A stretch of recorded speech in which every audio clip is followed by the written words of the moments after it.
Hello friends, welcome back to our channel. I am Himanshu Shrestha. You are watching Himanshu the Food Wizard. So today I am going to Kisan Mela organized at Govind Ballabh Pant University of Agriculture and Technology. Every year, All India Farmer Fair Association is organized twice, primarily to benefit farming community, either through farmer-friendly innovations, technological tools, techniques for crop production and so on. सो इस बार excitement तो बहुत हो रही है कि क्या क्या आया होगा। चलिए देखते हैं।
कॉलेज ऑफ टेक्नोलॉजी के अंतर्गत तरह तरह के डिपार्टमेंट आते हैं जिन्होंने कई आधुनिक उपकरण बनाए हैं, जैसे egg incubator, automation of monitoring of mushroom production, cold storage, paddy thresher और कई सारे।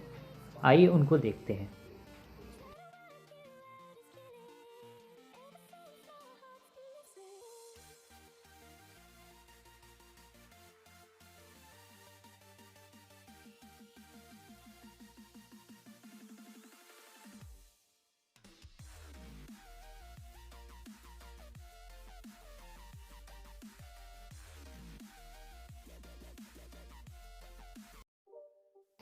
This is the apricot decorticator developed by the Department of Post Harvest Process and Food Engineering. आइए इसकी वर्किंग समझते हैं। तो ये जो मशीन आप देख रहे हैं इसका नाम है एप्रिकॉट डिकॉर्टिकेटर और इस मशीन को हम इस्तेमाल करते हैं जो पहाड़ी जंगली खुबानी होती है उसकी गुठलियों को तोड़ने के लिए। तो ये देखिए, ये उस जंगली खुबानी यानी चुल्लू की गुठलियाँ हैं। तो इस गुठली को तोड़ने के लिए ये मशीन काम आती है और जब ये गुठली टूट जाती है तो हमें इस प्रकार का बीज मिलता है जिसका उपयोग औषधि में तेल बनाने के लिए किया जाता है। This is the briquetting of pine needles and rice straw developed by the Department of Farm Machinery and Power Engineering. आइए इसकी वर्किंग समझते हैं। और पाइन नीडल है, इसको हम बायोचार में बनाते हैं, बायोचार में कन्वर्ट करते हैं थ्रू पायरोलिसिस। उसके बाद पायरोलिसिस के बाद हमारे पास बायोचार आई। 2 मिनट का भी काम नहीं। उसका यूज़ तो हम एज एन फर्टिलाइजर और ये बहुत जगह यूज़ होता है, जैसे वाटर प्यूरिफिकेशन में भी और कॉस्मेटिक्स में भी, और जो बहुत इंडस्ट्रीज़ हैं जिसमें बायोचार यूज़ होता है, ऐसे यूज़ कर सकते हैं। हमने बेसिकली इससे ब्रिकेट्स बनाई हैं जिसको हम कोयले की जगह पे यूज़ कर सकते हैं। ये हाई प्रेशर ब्रिकेटिंग है जो हम बिना इसके एनालिसिस के बनाया है। ये सिर्फ ग्राइंड करके हाई प्रेशर हाई टेम्परेचर पे खुद से ही बाइंड हो गया है। बट ये हमने बायोचार पे बनाया है जो कोयले की जगह पे भी यूज़ कर सकते हैं। और ये मोटर ब्रिकेट्स है, जैसे इसमें कुछ परसेंट कैटल डंग है, कुछ परसेंट हमारा पाइन नीडल है। ये ऑर्डिनरी टाइप, जैसे जो विलेज पीपल हैं वो अपनी जो डेली टू डेली उनकी रिक्वायरमेंट्स होगी उसके लिए यूज़ कर सकते हैं। हाँ। Department of electronics and communication engineering ने भी कुछ प्रोजेक्ट्स बनाए हैं, जिसमें पहला है एग इंक्यूबेटर, दूसरा automation of modelling of mushroom production. आइए उसकी वर्किंग समझते हैं। एग हैचिंग के लिए, एग हैचिंग हमने ऑटोमेशन से करने के लिए कंट्रोल्ड एनवायरनमेंट में ही मशीन बनाई है। इसमें टेम्परेचर बढ़ाने के लिए एक बल्ब दिया है, और अगर टेम्परेचर इनकेस ज़्यादा हो गया तो एक एग्जॉस्ट फैन लगाता है। एक कन्वेयर बेल्ट है जिसमें एग अपनी एक्सेस पे रोटेट करेंगे, और जब अगर टेम्परेचर हमारा कम हुआ तो ये बल्ब ऑटोमेटिक ऑन होगा, और ज़्यादा होने पे फैन होगा। इस पर एक टेम्परेचर और ह्यूमिडिटी सेंसर है। जितना भी टेम्परेचर और ह्यूमिडिटी इसके अंदर है वो सब ऐसी स्क्रीन लगाई, एक डिस्प्ले है, उस पर शो हो जाएगा। ऑप्टिमम टेम्परेचर हमको इसके अंदर 40 डिग्री सेल्सियस रखना है। ठीक है, 40 डिग्री सेल्सियस। 18 डेज़ का प्रोसेस है। 28 एग्स को हम एक साथ हैच कर सकते हैं इसमें पूरा ऑटोमेशन के साथ। अच्छा, 18 डेज और 28 एग्स को। हाँ, 18 डेज़ का प्रोसेस होता है, 28 एग्स एक बार में। हाँ, तो इसका सिग्निफिकेंस क्या हो गया, ये जो पूरा प्रोजेक्ट बनाया है?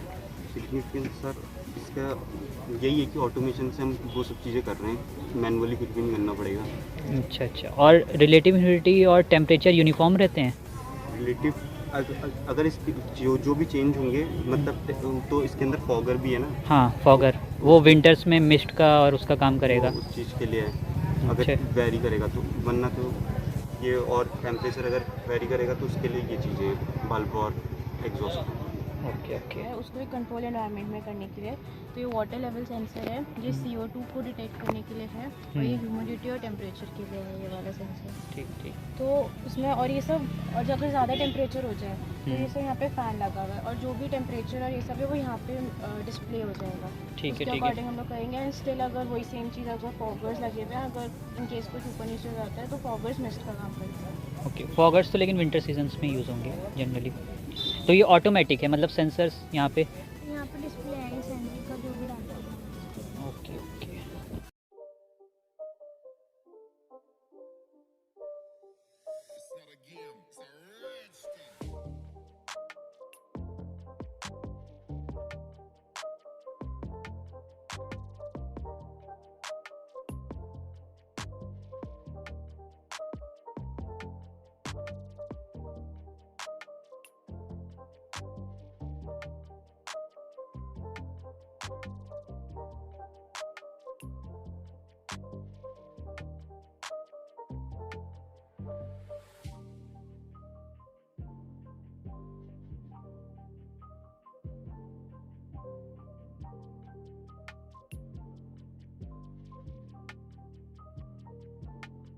Special thanks to Department of Post Harvest Process and Food Engineering, Department of Farm Machinery and Power Engineering, Department of Electronics and Communication Engineering.